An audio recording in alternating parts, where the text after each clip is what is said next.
the humerus and scapula, and take a break for lab time. Okay, so you can nail down these processes.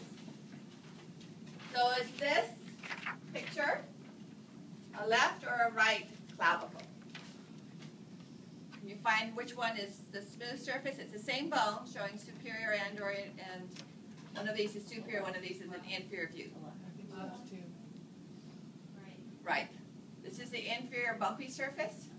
This is the smooth surface, sternal end, acromial end. That's the bump. You said that's the bumpy surface, or that's the No, the bottom one. This is the bumpy one. Okay. So that would be a right clavicle. If I stand underneath it, it's going away from my right side and going back to my right acromion.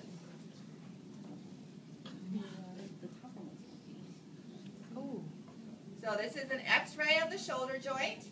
Here's the clavicle coming in, articulating with the acromion. Looking through that, we can see the coracoid process here.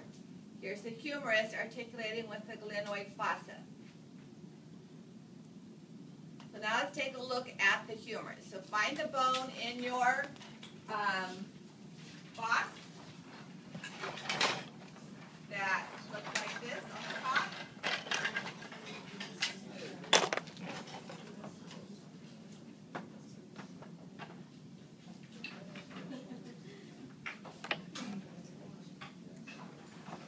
So the shoulder joint is considered to be a ball and socket joint.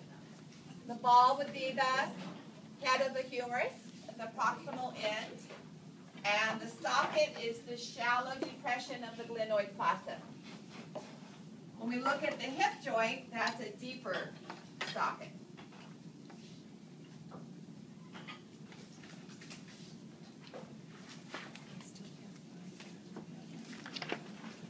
All right, so this is the humerus. Some of you may have a hole there like I do. That is not natural. Came from too many people rubbing it. Okay? So there's certainly depressions there, like a cookie that you pushed your thumb into the cookie dough, but the actual opening is not normal. It's not a foramen. It's a depression. Okay? So this looks very similar to the femur, but obviously shorter, and the bumps aren't as big.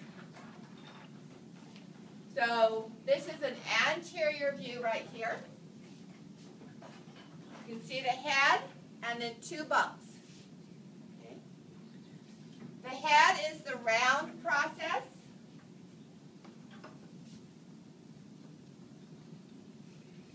So this would be the head, and that is a joint surface. So it's going to articulate with the glenoid fossa.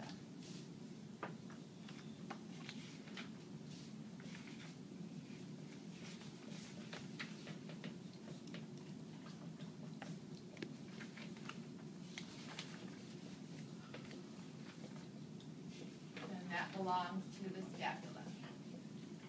Okay? And that's the only joint surface we have at this end of the bone. We've got some other ones at the lower end. Then we have these two bumps, one large and one small. These are sites for muscle attachment, so we'll come back to these at the end of the semester when we do muscles. So greater tubercle. So if this is the anatomical position, this happens to be a left humerus, and we'll talk about how to figure that out in just a moment. The greater tubercle is lateral. Okay, it's on the outside, lateral aspect. And not only is it lateral, but it is proximal. It's at the proximal end of the bone. The lesser tubercle, if the greater tubercle is lateral, what's the position of the lesser tubercle? medial. Not quite. The head is medial. Anterior. Okay.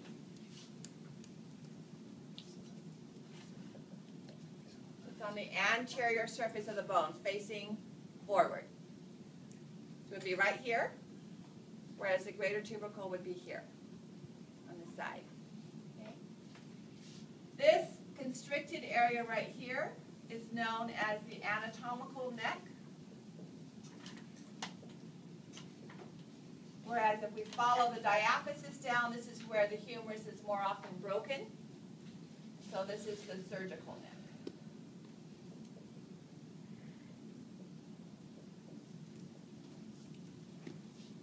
A little hard to break that area right there. Too narrow. Now if we follow the humerus down its diaphysis and you follow the greater tubercle down, you can see a triangular area that's rather rough.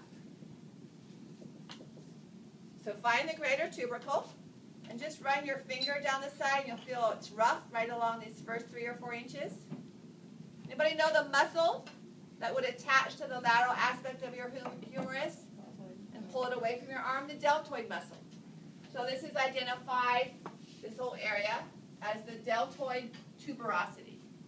Not tubercle, but tuberosity.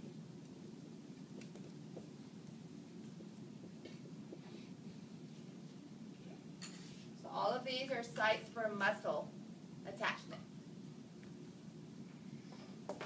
Radial groove, you don't have to know.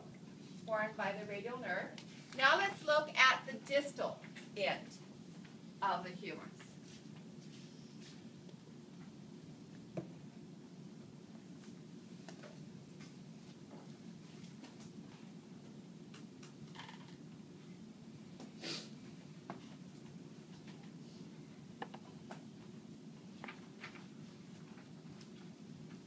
So this is the distal end. It's going to be part of your elbow joint. And one surface has a large depression that your thumb fits in. The other surface has 2 smaller depressions. Okay. So the larger depression is posterior. It's this one right here. So I'm going to draw both anterior and posterior views.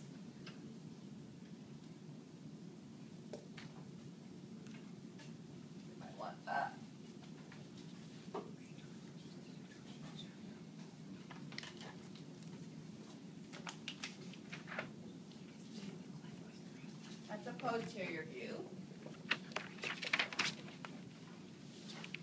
And then an anterior view.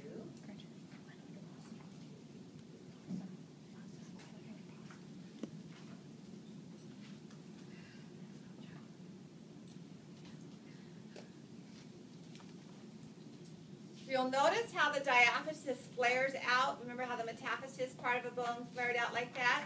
So these 2 wide areas that stick out here, here and here, are sites for muscle attachment. When we get to muscles,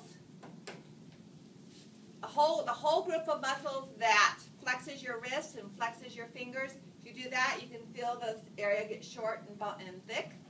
All of those are going to come off of the medial epicondyle. The whole, like 5 muscles are going to come off of that one process. Then if you turn your forearm over and extend your wrist, do this, you'll feel this bulge of muscles will shorten and get fat as they contract. So all those extensor muscles are going to come off of the lateral epicondyle. Whether they're flexors or extensors, you don't have to remember. But again, these are sites for muscle attachment.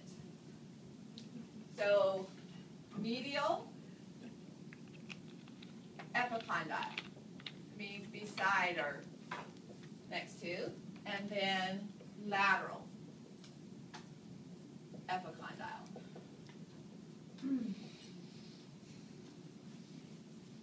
Anterior view.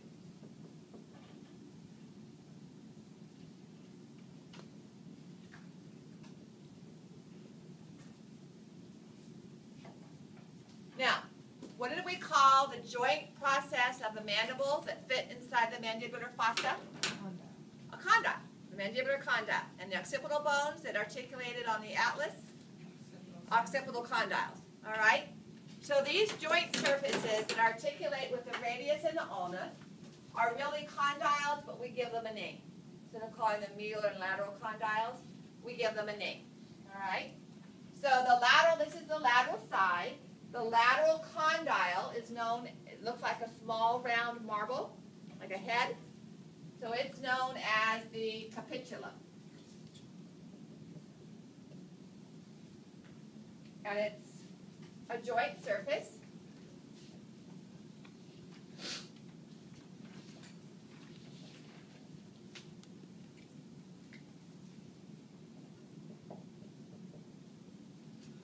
And it's going to form a joint with the lateral bone of your forearm, known as the radius. The capitulum forms a joint with the head of the radius.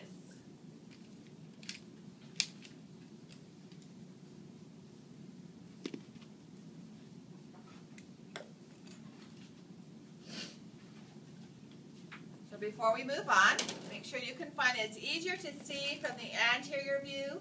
So on the opposite side of that deep depression, it's easier to see that round ball. On the posterior view, it's not as prominent. Okay, so that's a lateral process. The radius is the bone on the thumb side of your forearm. That's a lateral bone. The capitulum, which articulates with that, like this, is a lateral bone. So the capitulum is the radius is a lateral bone, so the capitulum is a lateral process, okay, for a joint surface. Now, the bone on your little finger side is the ulna, and it has this kind of ridge-shaped look to it, and it fits around like this. That's your actual elbow joint, okay? So it looks like a pulley, and our word, the medial condyle on the humerus looks like a pulley, and our word for pulley is trochlea. So this is a joint surface as well.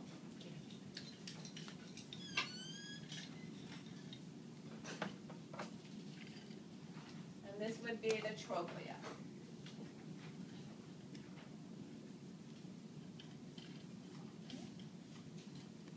And it articulates with the trochlear notch of the ulna, which will make more sense when we talk about the joint.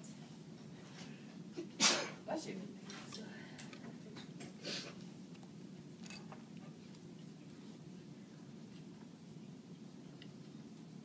Trochlear notch of the ulna. Uh-huh.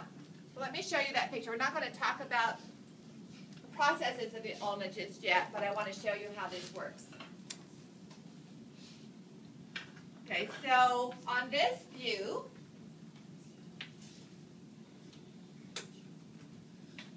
here is the anterior view of the humerus. That's the one on the left. Here's the capitulum. Let's see if I can make that even bigger.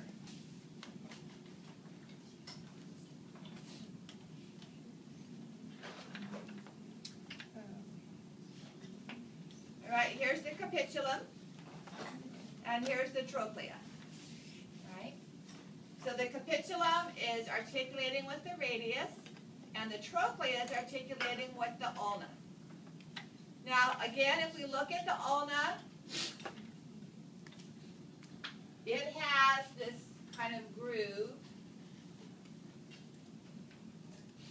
We're going to come back and look at it, but this wraps around, just like my finger in a C shape wraps around and rotates back and forth like this.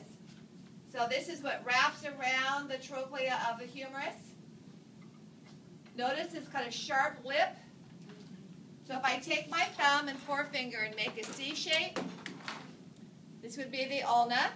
This would be the trochlear notch wrapping around the trochlea of my humerus. And when it's straight, that has to have a place to fit into. Both of those surfaces have to have a place to fit into. So here is the deep impression on the back of the humerus. This bump on the ulna that you feel as your elbow, when you straighten your elbow out, it has to have a place to fit into. It's called on the ulna, it's called the olecranon process. So on the humerus, that depression is known as the olecranon fossa. It's what this big bump fits into. That's the ulna? Okay? So the olecranon process of the ulna fits into the olecranon fossa of the humerus. Now if we look at the anterior view, whoops, I'm going backwards.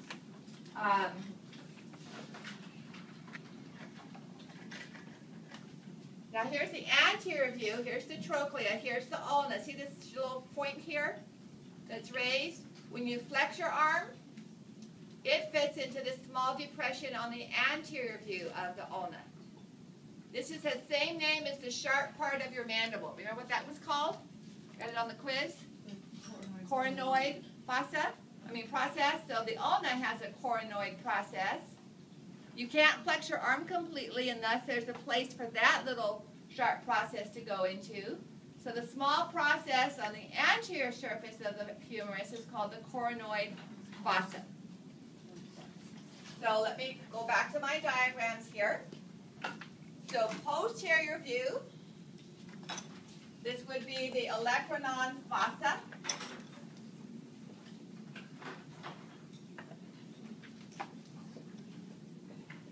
Right here. Okay.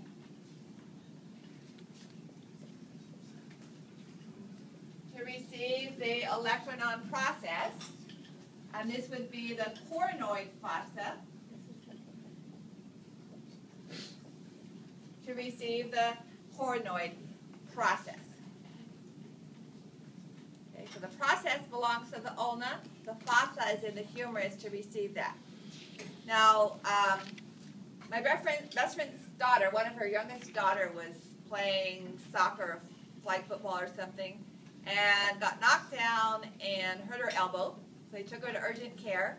X-rays didn't show anything, so they took her home. And about 3 or 5 weeks, 3 to 4 weeks, she couldn't flex her elbow completely. She got stopped right here like this.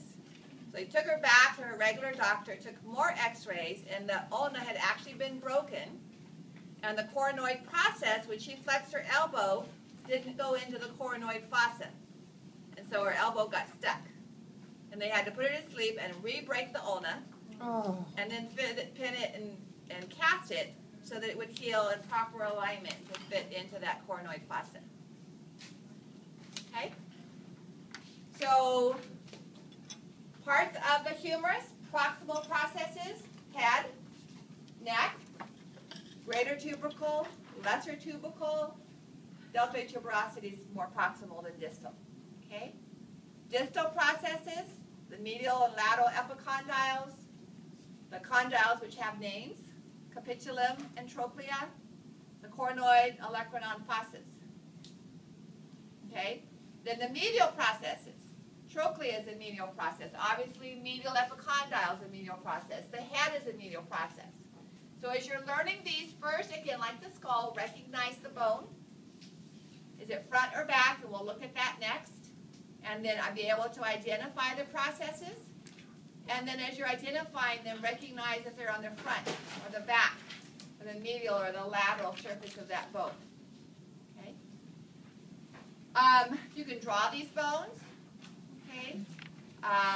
You can find these processes. You can feel the epicondyles on your joint surfaces.